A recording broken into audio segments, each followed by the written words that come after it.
Muy buenas y seguimos con el curso básico de HTML y CSS. En esta nueva entrega vamos a tratar un poco sobre el diseño web. Todavía sigue siendo básico, pero ya vamos avanzando en conceptos que son realmente importantes. Aquí estáis viendo un ejemplo, ¿vale? Entre comillas, un poco responsive, en el que, bueno, hemos utilizado solamente dos columnas para ser más sencillo, y os voy a enseñar otro ejemplo donde podéis observar otro tipo de diseño parecido al que teníamos, sencillito, y además donde observamos cuatro cajas. Aquí trataremos el tema de cajas, bordes y determinados conceptos que son importantes en cuanto a un diseño básico de la plantilla web. Así que empezamos con archivo nuevo. Lo primero de todo vamos a guardarlo. En este caso lo voy a llamar práctica 8C para dejaros, digamos, guardados las otras prácticas que he realizado. Muy bien, y hacemos nuestro pequeño esqueleto.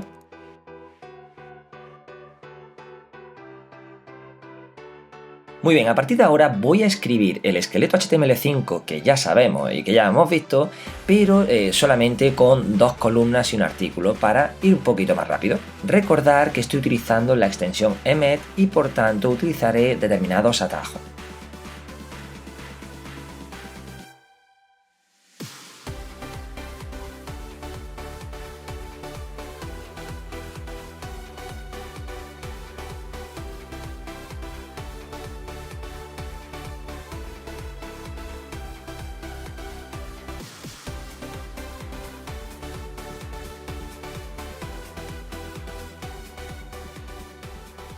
Ya tenemos el esqueleto básico y su contenido. A partir de aquí es donde vamos a trabajar.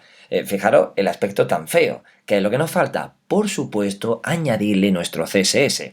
Así que, pues bueno, voy a crear lo primero de todo, un archivo nuevo, guardamos y lo voy a guardar como práctica 8c.css. Recordad que podéis llamarlo como queráis, pero a mí me gusta llamarlo del mismo nombre que tenga ese documento HTML. Sobre todo porque estamos trabajando únicamente con un único CSS. Y ahora, ¿cómo lo enlazamos? Con nuestro maravilloso link, tabulador, y ahora escribo aquí práctica 8c.css. Perfecto, esto tiene que quedar lo más claro posible, si no te aconsejo que veas los vídeos anteriores porque además se explica bastante bien y paso a paso. Tenemos nuestro header, un artículo con dos secciones y un footer o pie de página. Vamos al CSS y teniendo en cuenta ya toda esa estructura, vamos a intentar dejarlo bonito. Bien, lo primero que se me ocurre diseñar o colorear o, digamos, transformar es el header y el footer. Como los dos quiero diseñarlo de la forma muy parecida, recordar que nosotros podemos concatenar y decirle, oye, mira, tal determinada propiedad de CSS se va a aplicar tanto a esta etiqueta como a esta etiqueta. La coma es como decir header y footer. Así que, pues bueno, lo más vistoso inicialmente es el color. Vamos a poner un color negro. Ahora tenemos el problema de que no se ve el texto, así que color white. Vamos a añadirle un padding general de 20 píxeles y bueno, ya va cogiendo forma y diseño. Vamos a continuar. Por ejemplo, las columnas. Puedo coger section y decirle un background color violeta para cambiar un poco. Control E y voy a modificar. Bueno, lo voy a dejar en rojo pues simplemente para cambiar. Vamos a meterle otro padding para que quede un poquito más elegante. Y fijaros cómo va cogiendo forma poquito a poco. Vamos a crearle o establecerle una determinada anchura. Para eso quiero que las columnas se pongan como tal, como columnas, una al lado de la otra. Pues tendríamos que utilizar de forma rápida el comando float left y especificarle, por supuesto, una anchura del 50%. Recordar que nosotros deberíamos de limpiar la propiedad del float porque lo coge de herencia. Y fijaros que aquí tenemos un problema, y es que la columna 1 y la columna 2 efectivamente se ha puesto a un 50%, pero no se ha puesto una al lado de la otra. Esto es por el tema del padding. Fijaros, si yo quito el padding, ahora sí entra una a otra. Para eso tenemos que modificar, y es bastante interesante que lo hagáis, a todo el contenido de la página web, y eso se realiza con un asterisco. Le vamos a decir que el tamaño de la caja box sizing sea hasta el borde. Eso nos va a quitar un montón de problemas. Nosotros, si decimos que la caja sea el 50%, va a incluir todo el borde y todo el padding. Ahora yo puedo añadir el padding hasta 50 píxeles y se sigue manteniendo esa proporción del 50%. lo voy a dejar a 20 e incluso podría añadir un borde. Eso sería con border style y, por ejemplo, sólido. Y fijaros cómo me ha metido perfectamente ese borde. Fijaros cómo aquí se ve un poquito más grueso. ¿Por qué? Porque está juntando el borde de la derecha con el borde de la izquierda de cada sección, de cada columna. Muy bien, esto va cogiendo forma y es bastante interesante. Vamos a coger, digamos, cada una de estos títulos y ponerlo centrado. Vamos a ver cómo se modifica y cómo va cambiando. Vale, genial, perfecto. Bien, fijaros lo que está pasando aquí. Resulta que la columna 1 y la columna 2 no tienen el mismo tamaño y en este tipo de casos la columna 2 se encoge un poco más que la columna 1. Este tipo de circunstancias se suele arreglar con una altura fija. Entonces aquí, en las secciones que son las columnas, podemos añadir la propiedad altura y, por ejemplo, poner 300 píxeles. Eso es cuestión de probar según el tamaño que vosotros queráis darle. Y, efectivamente, aquí tenemos el resultado. Voy a pinchar fuera, que no se marque nada. De hecho, si yo me voy aquí a la propiedad asterisco que hemos dicho antes y digo border style y en vez de, por ejemplo, sólido, puedo poner doble raya, punto y coma.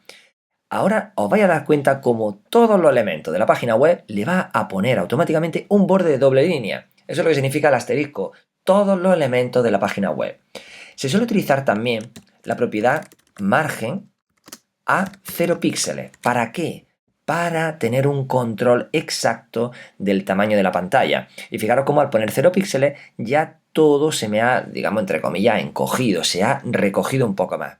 ¿De acuerdo? Esto es bastante interesante. Y de todas formas, no lo voy a utilizar en esta práctica simplemente para dejar ese margen que puede quedar un poco interesante y vistoso. Muy bien, vamos a coger ahora el artículo, porque dentro del artículo tenemos contenido web, columna 1 y columna 2. Vamos a hacer una especie de padding y de coloreado. Ponemos background, color en rojo y una especie de padding a 20 píxeles. Bien, fijaros qué curioso. Si artículo es el padre de sección 1 y sección 2, ¿por qué no recoge y no llega el color hasta abajo? Eso es porque estos hijos tienen un contenido adicional. Se supone que hay un desbordamiento. Así que para eso utilizamos el overflow y normalmente lo podemos poner en auto, para que él automáticamente reconozca la visión o el tamaño.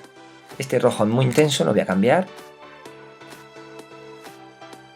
Ahora sí es verdad que realiza el contenido correctamente. Y ahora podemos observar otro pequeño fallo. Ahora, como he establecido una altura, el contenido de cada sección se desborda. ¿Cómo podemos solucionar esto? Nos vamos a la sección y añadimos el overflow auto. ¿Eso qué nos va a permitir? Si yo redimensiono, aquí entra el texto sin ningún problema, pero cuando lo dejo pequeñito, fijaros cómo me mete una especie de scroll. Bastante chulo, bastante maravilloso, entre comillas, porque nos permite visualizar ese contenido que de previa se ha quedado corto. Ahora faltaría, por ejemplo, añadir más elementos. Simplemente con añadir más secciones, yo voy a copiar y pegar directamente. Vamos a llamar columna 3 y a esta columna 4. Al hacer eso, fijaros que efectivamente he añadido más contenido de las columnas y se coloca un objeto debajo del otro. Genial, ya por ejemplo, simplemente por estética, aquí arriba quizás haya más espacio que en relación con aquí abajo. Es este H2 dentro del artículo. ¿Cómo podemos solucionarlo? Pues nos vamos a nuestro CSS y lo que le voy a decir es, oye, mira, el artículo, en vez de poner un padding a derecha, izquierda, arriba, abajo por igual, vamos a cambiarlo y voy a decir padding a la izquierda. ¿Cuánto? Pues 20 píxeles. Padding a la derecha. Otros 20 píxeles. Y padding en la parte de abajo. Genial, perfecto y maravilloso. Con eso lo que he conseguido es que arriba no le meta más padding del que ya tiene. Muy bien, y con esto ya hemos avanzado un poco en este diseño web. dale a like, escribe un comentario si te parece aportar algún tipo de idea, como algunos de vosotros ya estáis haciendo y son muy interesantes, sea de agradecimiento, de crítica constructiva, de otro tipo de materiales que vosotros también estéis cacharreando en vuestro trabajo o en vuestros momentos de ocio. Y nos vemos en la siguiente entrega con los elementos multimedia. Nada más nacer empezamos a llorar, es un adelanto del futuro que vendrá. Si suena de fondo un piano triste, piensas que andas por aquí, por donde anduviste. El diablo se viste de seda y de lana, y muchos sueños rotos ahogados en mi cama. Tu sonrisa desgasta al que te odia, al fin y al cabo solo queda la gloria.